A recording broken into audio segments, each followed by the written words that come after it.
ओम शांति। 8 अक्टूबर 2024।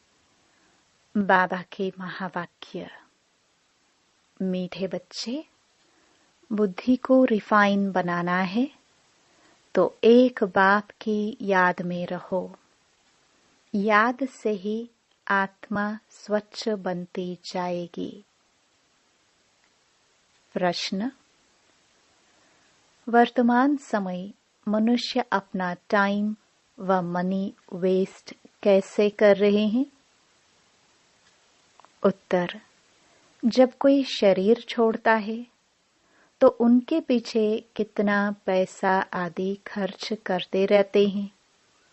जब शरीर छोड़कर चला गया तो उसकी कोई वैल्यू तो रही नहीं, इसलिए उसके पिछाड़ी जो कुछ करते हैं उसमें अपना टाइम और मनी वेस्ट करते हैं। ओम शांति। रूहानी बाप बैठ रूहानी बच्चों को समझाते हैं। यह भी ऐसे कहते हैं ना, फिर बाप है या दादा है?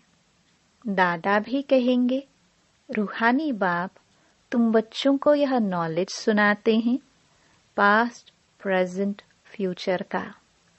वास्तव में सतयुग से लेकर त्रेता अंत तक क्या हुआ है, यह है मुख्य बात। बाकी द्वापर कलयुग में कौन कौन आए, क्या हुआ, उनकी हिस्ट्री ज्योग्राफी तो बहुत है। सतयुग त्रेता की कोई हिस्ट्री ज्योग्राफी है नहीं, और तो सबकी हिस्ट्री ज्योग्राफी है। बाकी देवी देवताओं को लाखों वर्ष पहले ले गए हैं। यह है बेहद की बेसमझी। तुम भी बेहद की बेसमझी में थे, अभी थोड़ा थोड़ा समझ रहे हो। कोई तो अभी भी कुछ समझते नहीं है, बहुत कुछ समझने का है। बाप ने आबू की महिमा कर समझाया है, इस पर ख्याल करना चाहिए। तुम्हारी बुद्धि में आना चाहिए तुम यहाँ बैठे हो। तुम्हारा यादगार दिलवाड़ा मंदिर कब बना है, कितने वर्ष बाद बना है? कहते हैं 1250 वर्ष हुए हैं, तो बाकी कितने वर्ष रहे? 3750 वर्ष रहे। तो उन्होंने भी अभी का यादगार और वैकुंठ का यादगार बनाया है। मंदिरों की भी कंपटीशन होती है ना, एक दो से अच्छा बनाएंगे। अभी तो पैसा ही कहाँ है जो बनावे? पैसा तो बहुत था, तो सोमनाथ का मंदिर कितना बड़ा बनाया है, अभी तो बना ना सके। भल आगरे आदि में बनाते रहते हैं, परंतु वह सब है फालतू। मनुष्य तो अंधियारे में है ना, जब तक बनावे तब तक विनाश भी आ जाएगा। यह बातें कोई भी नहीं जानते हैं, तोड़ते और बनाते रहते हैं। पैसे मुफ्त में आते रहते हैं, सब वेस्ट होता रहता है। Waste of time, waste of money, waste of energy. कोई मरता है तो कितना टाइम गवाते हैं, हम कुछ भी नहीं करते। आत्मा तो चली गई, बाकी खाल क्या काम की? सर्प खाल छोड़ देता है, उनकी कोई वैल्यू है क्या? कुछ भी नहीं। भक्ति मार्ग में खाल की वैल्यू है। जड़ चित्र की कितनी पूजा करते हैं, परंतु यह कब आए, कैसे आए, कुछ भी पता नहीं है। इनको कहाँ जाता है? भूत पूजा। 5 तत्वों की पूजा करते हैं। समझो यह लक्ष्मी नारायण स्वर्ग में राज्य करते थे। अच्छा, 150 वर्ष आयु पूरी हुई, शरीर छोड़ दिया, बस शरीर तो कोई काम का ना रहा। उनकी वहां क्या वैल्यू होगी? आत्मा चली गई, शरीर चंडाल के हाथ दे दिया, वह रस्म रिवाज अनुसार जला देंगे। ऐसे नहीं उनकी मिट्टी लेकर उड़ाएंगे नाम करने के लिए, कुछ भी नहीं। यहाँ तो कितना करते हैं, ब्राह्मण खिलाते हैं, यह करते हैं, वहां यह कुछ होता नहीं। खाल तो कोई काम की नहीं रही, खाल को जला देते हैं, बाकी चित्र रहते हैं, सो भी एक्यूरेट चित्र मिल ना सके। यह आदि देव की पत्थर की मूर्ति एक्यूरेट थोड़ी है। पूजा जब शुरू की है तब के पत्थर की है। असुल जो था वह तो जलकर खत्म हो गया ना, फिर भक्ति मार्ग में यह निकला है। इन बातों पर भी सोच तो चलता है ना। आबू की महिमा को अच्छी रीति सिद्ध करना है।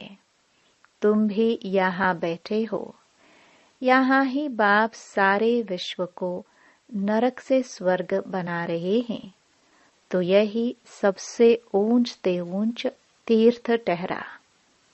अभी इतनी भावना नहीं है, सिर्फ एक शिव में भावना है। कहाँ भी जाओ शिव का मंदिर जरूर होगा। अमरनाथ में भी शिव का ही है। कहते हैं शंकर ने पार्वती को कथा सुनाई। वहां तो कथा की बात ही नहीं, मनुष्यों को कुछ भी समझ नहीं है। अभी तुमको समझ आई है, आगे पता था क्या? अभी बाप आबू की कितनी महिमा करते हैं। सर्व तीर्थों में यह महान तीर्थ है। बाबा समझाते तो बहुत हैं, परंतु जबकि अनन्य बच्चों की बुद्धि में बैठे, अभी तो देह अभिमान बहुत है। ज्ञान तो बहुत ढेर चाहिए, रिफाइननेस बहुत आनी है। अभी तो योग बड़ा मुश्किल कोई का लगता है, कोई के साथ फिर नॉलेज भी चाहिए। ऐसे नहीं सिर्फ योग में रहना है, योग में नॉलेज जरूर चाहिए। दिल्ली में ज्ञान विज्ञान भवन नाम रखा है, परंतु इनका अर्थ क्या है यह समझते थोड़े ही हैं। ज्ञान विज्ञान तो सेकंड का है। शांति धाम सुख धाम, परंतु मनुष्यों में जरा भी बुद्धि नहीं है, अर्थ थोड़े समझते हैं।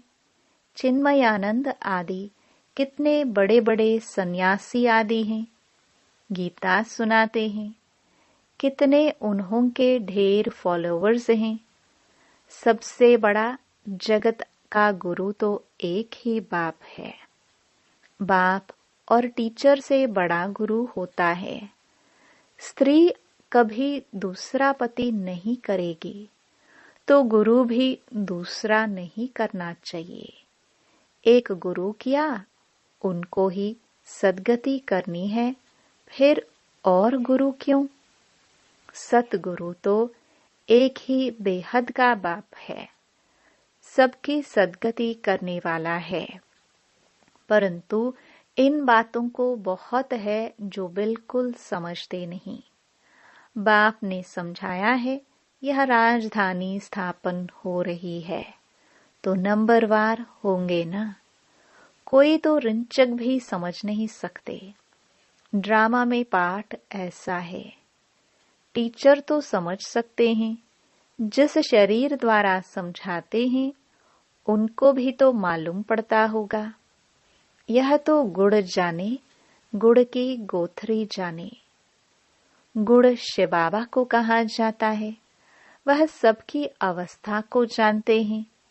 हर एक की पढ़ाई से समझ सकते हैं कौन कैसे पढ़ते हैं, कितनी सर्विस करते हैं, कितना बाबा की सर्विस में जीवन सफल करते हैं।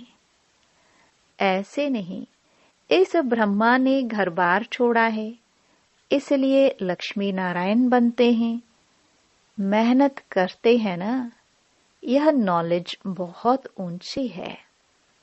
कोई अगर बाप की अवज्ञा करते हैं तो एकदम पत्थर बन पड़ते हैं। बाबा ने समझाया था, यह इंद्र सभा है। शिव बाबा ज्ञान वर्षा करते हैं। उनकी अवज्ञा की तो शास्त्रों में लिखा हुआ है, पत्थर बुद्धि हो गए।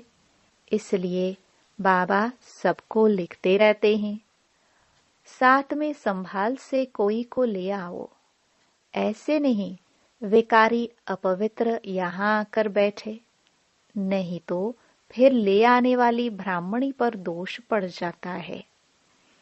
ऐसे कोई को ले नहीं आना है, बड़ी रिस्पॉन्सिबिलिटी है। बहुत ऊंच ते ऊंच बाप है। तुमको विश्व की बादशाही देते हैं तो उनका कितना रिगार्ड रखना चाहिए। बहुतों को मित्र संबंधी आदि याद पड़ते हैं, बाप की याद है नहीं। अंदर ही गुटखा खाते रहते हैं। बाप समझाते हैं, यह है आसुरी दुनिया, अभी दैवी दुनिया बनती है। हमारी एम ऑब्जेक्ट यह है, यह लक्ष्मी नारायण बनना है।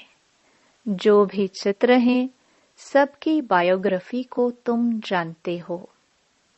मनुष्यों को समझाने के लिए कितनी मेहनत की जाती है, तुम भी समझते होंगे। यह कुछ अच्छा बुद्धिमान है, यह तो कुछ नहीं समझते हैं।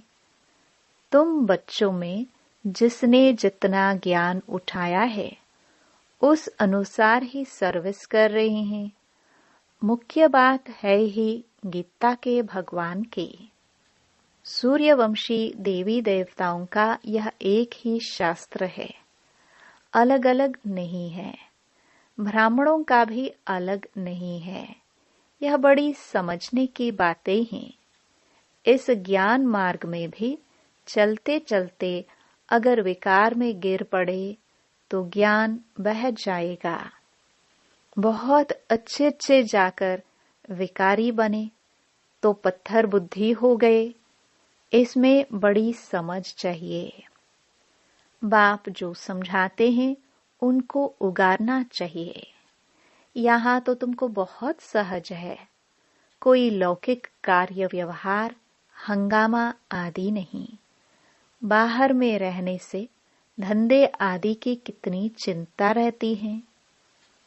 माया खूब तूफान में लाती है। यह तो एकांत लगी पड़ी है।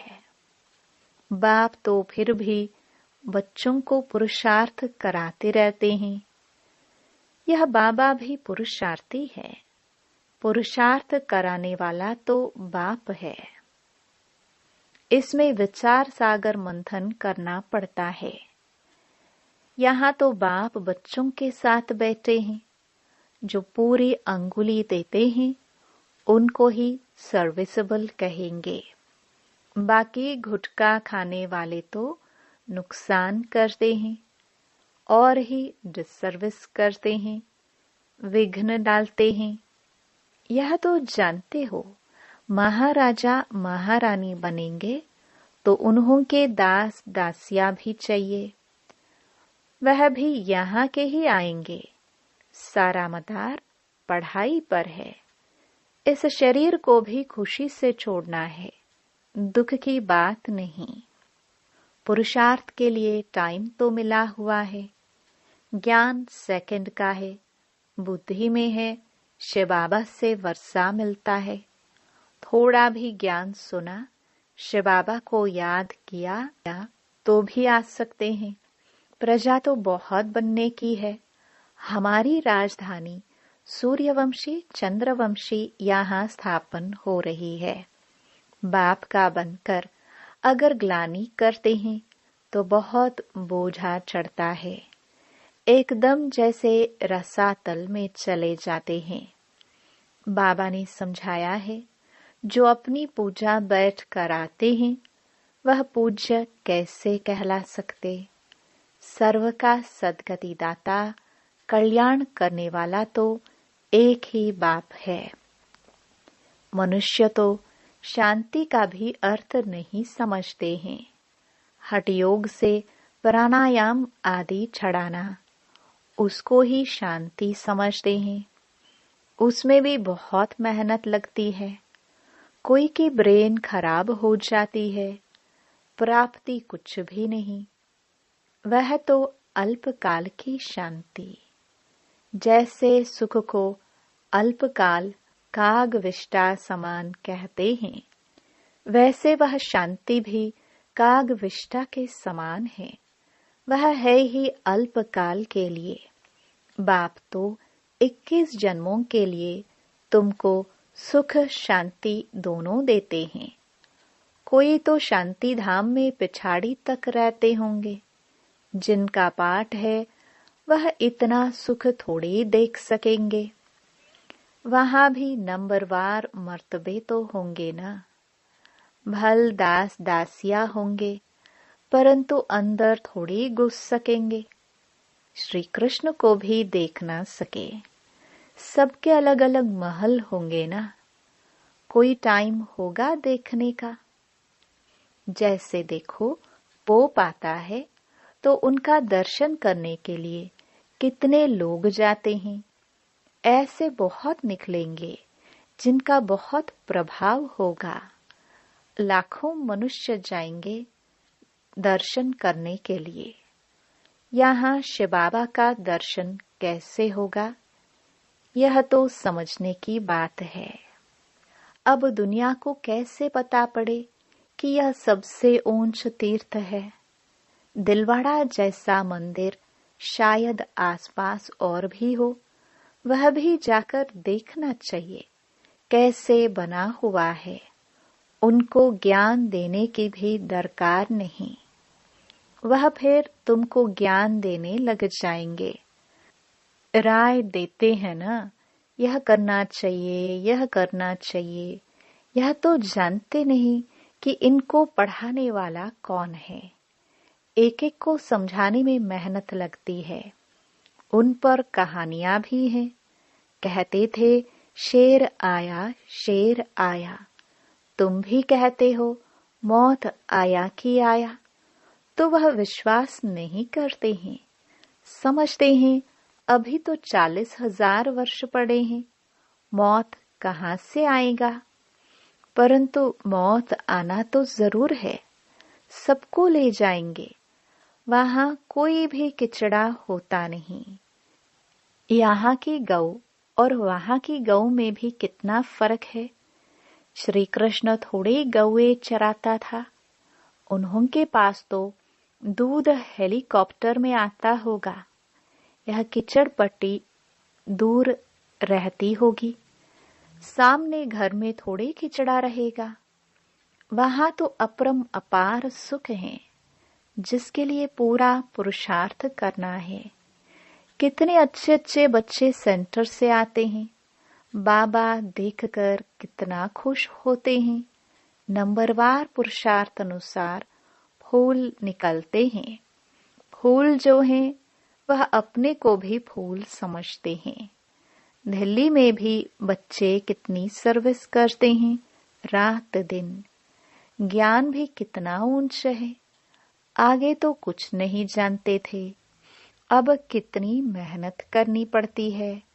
बाबा के पास तो सब समाचार आते हैं। कोई का सुनाते हैं, कोई का नहीं सुनाते हैं, क्योंकि ट्रेटर भी बहुत होते हैं। बहुत फर्स्ट क्लास भी ट्रेटर्स बन पड़ते हैं, थर्ड क्लास भी ट्रेटर हैं।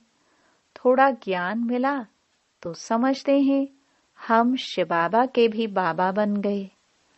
पहचान तो है नहीं कि कौन नॉलेज देते हैं। अच्छा, मीठे मीठे सिखिलदे बच्चों प्रति मात पिता बाप दादा का याद प्यार और गुड मॉर्निंग। रूहानी बाप की रूहानी बच्चों को नमस्ते। धारणा के लिए मुख्य सार।